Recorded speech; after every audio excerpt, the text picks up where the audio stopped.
At the end of the day, বাংলাদেশের এতদিন বলে আসছি আমরা বক্তৃতায় জনগণের মালিকানা ফিরিয়ে দিতে চাই।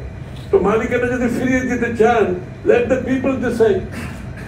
সেটা তো আপনি জোর করে এখন আপনাকে পিয়ার দিতে হবে, আরেকজন যদি বলে আমাকে একজন ওদিন আলোচনার মধ্যে বলে একটা, তাহলে পিয়ার এমনি ভোট হোক, ঠিক আছে, তো পিয়ারের জন্য একটা আলাদা ব্যালট পেপার হোক। একজন বলছে আর কি একটা আলোচনায়, তা আমি বলছি ভালো কথা, আপনার জন্য পিয়ারের জন্য একটা ব্যালট থাকবে, আমারও আর 3টা দাবি আছে, আমার 3টা দাবির জন্য একটা 3টা ব্যালট থাকবে, আর অন্যান্য সব দলের বিভিন্ন দাবি আছে, তাদের জন্য কিছু ব্যালট আলাদা থাকবে। বাংলাদেশের মানুষ ওই গবেষণা করতে করতে সে আর ভোট কাজ করতে পারবে।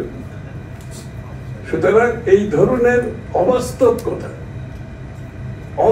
কথা যারা জনবিচ্ছিন্ন তারা এই সমস্ত কথা বলতে পারে। কোন বাংলাদেশের জনগণের পক্ষে কোনো মতেই সম্ভব না এই ধরনের একটা প্রক্রিয়ার মাধ্যমে গিয়ে কোন সিদ্ধান্ত।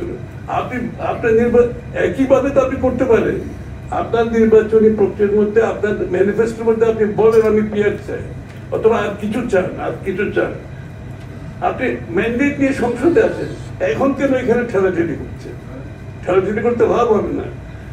হিস্টোরিক্যালি যেটা প্রমাণ হয়েছে, আমি আপনাদের কাছে পরিষ্কার, আমার একটা রেকর্ড আছে, হিস্টোরিক্যালি যেটা প্রমাণ হয়েছে, এই বিপ্লব উত্তর অথবা আপরাইজিং উত্তর যে সমস্ত দেশে যারা যত তাড়াতাড়ি নির্বাচন প্রক্রিয়ার মাধ্যমে গণতন্ত্রে ফিরে যেতে পেরেছে সেই দেশগুলো ভালো করছে, সার্ভাইভ করছে।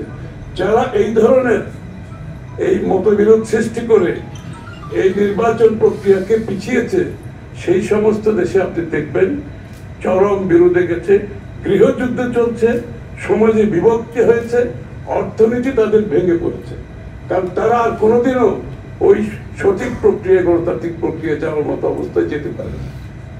এমন অবস্থায় মতবিরোধ যায়, এমন